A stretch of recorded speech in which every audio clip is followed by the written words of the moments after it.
देश में आंतरिक सुरक्षा की चुनौतियों से निपटने के लिए समय समय पर प्रभावी रणनीति बनानी जरूरी है।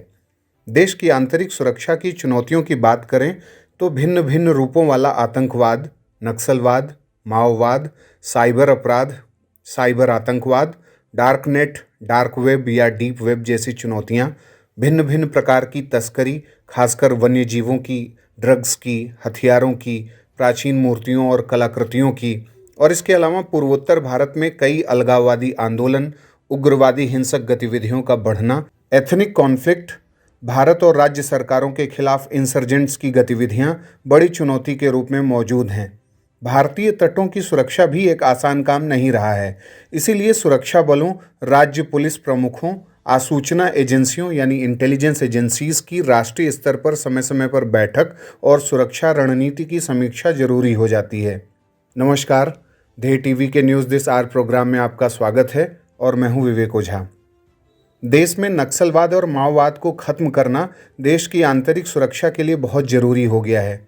गृह मंत्रालय लगातार वो रास्ते और उपाय तलाशता रहा है जो देश में वामपंथी उग्रवाद को खत्म करने में कारगर हो सके, और इसी कड़ी में हाल ही में 56वें Akhil Bharatiya DGP IGP annual conference का आयोजन उत्तर प्रदेश पुलिस हेडक्वार्टर पर किया गया, जिसमें भारतीय प्रधानमंत्री ने देश के गृह मंत्रालय के तहत एक high powered police technology mission का गठन करने की बात की है। इसका उद्देश्य जमीनी स्तर की पुलिस आवश्यकताओं के लिए फ्यूचर टेक्नोलॉजीज को अपनाना है। भारतीय प्रधानमंत्री ने सुझाव दिया है कि सभी पुलिस संबंधी घटनाओं या मामलों का एनालिसिस किया जाए और केस स्टडीज विकसित किए जाएं, ताकि एक संस्थागत लर्निंग मैकेनिज्म यानी एक इंस्टीट्यूशनलाइज्ड लर्निंग मैकेनिज्म बनाया जा सके।